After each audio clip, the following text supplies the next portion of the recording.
Hi, I'm Anna Sysling with Great Lakes Now. Thank you so much for joining us. Joining me right now is Aaron Peterson, the co-founder and director of the Fresh Coast Film Festival. Aaron, it is really great to be with you today. Hey, thanks for the opportunity, Anna. Absolutely. So, all right, we are obviously here to talk about the Fresh Coast Film Festival, but for people across the region who have never heard of this festival, give us a little background. What's your elevator pitch? How would you describe what happens at the festival? Fresh Coast is a documentary film festival celebrating the resilient culture and the outdoor culture of the Great Lakes region and its people. Cool. So I know that the festival has been around for, more than a few years at this point. Talk to me a little bit about the background of the festival and how it's evolved from your view. So the festival has always been, we're, almost 100% run by volunteers. So it is a casual, informal festival. There's no red carpet. It's very approachable for anyone, whether you've been to festivals before or this is your first one. Um, it is a community of ideas and voices uh, about and set in the Great Lakes. But then also we bring in filmmaking from around the world that also sort of tie into that same outdoor culture ideas and to really round it out the festival. So it's at its core is Great Lakes content, but then we have uh, all kinds of amazing other stuff as well. Cool. So, Aaron, I want to talk to you a little bit about some of the Great Lakes specific films. But before we get into that, last year was the first time I went to the Fresh Coast Film Festival, and I was really struck by the diversity of different films, different lived experiences. It seemed to me like there was Indigenous representation, folks of color who were both the filmmakers and, the subject of some of these films. Talk to me about that piece of it, because I think that sometimes there's this notion that the coasts are where people are going to see more diverse storytelling taking place, and maybe the Midwest is more homogenous. But I didn't really notice that. So talk to me about that piece of it, and if it's always been the case, or if that's been part of this evolution as well. It's always been our goal to have as many voices as possible. And, the early years, it was a slow start, but I feel like 23 and 24 have been our most diverse lineups as far as filmmakers, film subjects, and we're really proud of the class of 24 this year. We have some great stories from folks from all spectrums, all walks of life, and, more voices tell better stories, stronger stories. So everyone's welcome at Fresh Coast. 100%. So, all right, like I said, there are films that I feel like, just based on looking at this year's lineup, really kind of range the gamut. Like, there's stories about culture and art, and then there are stories about really important environmental issues, climate change. But as I had to do, I kind of did my best to sort of do like a roundup of like, what are the ones that look like they're really sort of Great Lakes relevant that I'm super excited to check out this year. And I want to ask you about some of those. So, like we were talking about with some of the Indigenous stories that are part of the festival this year, I want to start with a couple that caught my attention. One is called Traditional Spearfishing Workshops, and then another one is just called simply Manuman Camp or Wild Rice. So these look like they're both made by the same filmmaker. Talk to me a little bit about what the stories are about. Yeah, so these stories, it's a project from the Keweenaw Bay Indian Community, KBIC, and in the Keweenaw and Baraga area of the Upper Peninsula.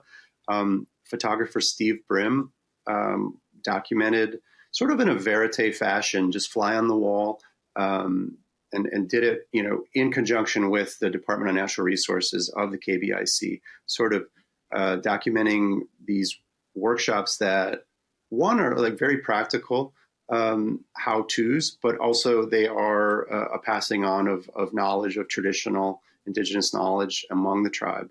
And we're honored to have them here at the festival, both filmmaker and subjects as well. Awesome. And then this other one that caught my attention is a film that actually I think had been on my radar maybe a few months back. I heard about it through the grapevine, but it's called All Too Clear. And word on the street is the underwater footage in this film is just like breathtaking. So talk to me a little bit about this one. Yeah, All Too Clear is one of those rare projects where it is nonstop learning, hard facts, deep science. At the same time, it is visually stunning and entertaining, and has a good human connection as well. Strong characters, beautiful footage, and important kind of cutting edge research happening with quagga mussels and the Great Lakes, the drastic changes that the Great Lakes are going through due to this invasive species. It's an hour and a half, but it never feels long. Fresh Coast is primarily a short film festival, so we don't actually accept that many features. But when one that's as high quality as this comes along, we grab it and hold it up. And this is the Michigan premiere. This film is not available yet. I guarantee it'll be on streaming services universally probably within a year. But for now, this is the only place you can see it. Very cool. Okay, so you mentioned quagga mussels, and I know that there are probably so many fish species that are on display and all too clear. But I want to talk to you about another species that's sort of the namesake of one of these other films, and that is the migration of the blue-spotted salamander. So talk to me about this one. Sure. Part of the goal of Fresh Coast is to sort of take, hard science, maybe hard topics, and then combine them with more lighthearted, more entertaining, maybe humorous content to sort of balance it out and keep everyone inspired while also learning. And this, the Blue Salamander film is exactly that. I think it's about 2 to 3 minutes. It shows cute blue salamanders on their migration route at Marquette's Presque Isle Park. And it's a positive story about, people coming together to protect a species that's often overlooked, but is important, and is right here in a city park doing its thing at night, and they close the roads to protect it. And I don't know, you can't help but sort of laugh and have a little hope after watching that. Oh, totally. The blue spotted salamander, I think, is like the hero we all need in this moment. So, talk to me a little bit now about this film called Troubled Water. I know that this one also is sort of about folks coming together for a common cause and a really important cause. Yeah, Troubled Water explores the Line 5 pipeline issue by following two young men on a stand-up paddle journey from the Straits of Mackinac down the west coast of Michigan, mouth of the Grand River, up the Grand River to our capital, Lansing, to bring awareness of this threat to the Great Lakes. And it's done in a respectful and humble way. But also, it's a pretty significant physical feat for them to do that. So it's one part adventure, one part, issue film. And we get to meet the folks that they interact with along the way, Anishinaabe leaders, fisheries folks, people making their living from the Great Lakes, and kind of get a firsthand view of how damage to the Great Lakes would impact our neighbors. Hmm. An important issue for sure. So, talk to me now about this last one that I chose. It's called Toxic Art. And just based on the blurb on the website, I thought this one sounded pretty cool. Yeah, Toxic Art's incredible. We actually missed having it last year by about a week. It was finished about a week after last year's festival, or we would have had it. It is made by longtime Fresh Coast contributors and supporters, Fauna Creative out of Grand Rapids. But the story takes place in Ohio, and it's the story of toxic mine waste being recycled into paint, an art product, and the journey, the process that took, and the people behind it. It's a pretty spectacular story, and the filmmakers will be here like they have been for, I believe, all 8 Fresh Coasts. Wow. In it from day one. I love that. So, if somebody's never been to Fresh Coast Film Festival, what should they keep in mind? And for folks who have been to the festival before, are there any changes that they should know about? Yeah, absolutely. There are several changes at Fresh Coast this year. What I recommend, the very first process, our website is a great resource, freshcoastfilm.com. Films, film blocks, schedule, venues, everything's laid out there. You can study at home before you come. But your first stop when you physically get to Fresh Coast should be our Fresh Coast headquarters, and that is in the Downtown Commons building, which is where Marquette's Saturday Farmers Market is held. That's where you can pick up your passes, get your merch, find out get any questions answered that you need. That's your first stop.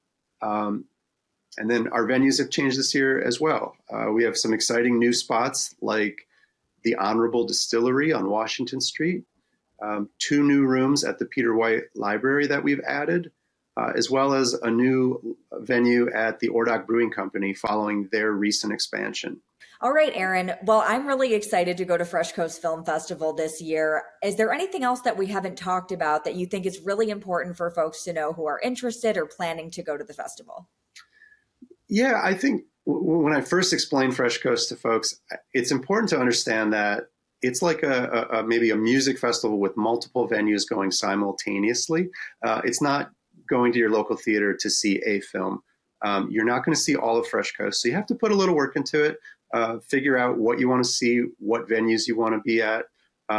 Alternatively, you could just pick a venue that you like and spend the whole weekend there. And the films are played at least twice at multiple venues. So odds are good you're gonna have an entertaining program no matter how you approach it.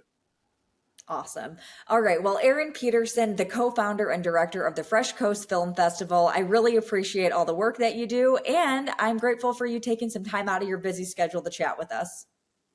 Yeah, no problem. Thanks for the opportunity. We'll see you in Marquette. See you there. Thanks so much for watching. If you enjoyed this video, don't forget to like and subscribe, and check out our YouTube channel for even more Great Lakes Now. See you out on the lakes.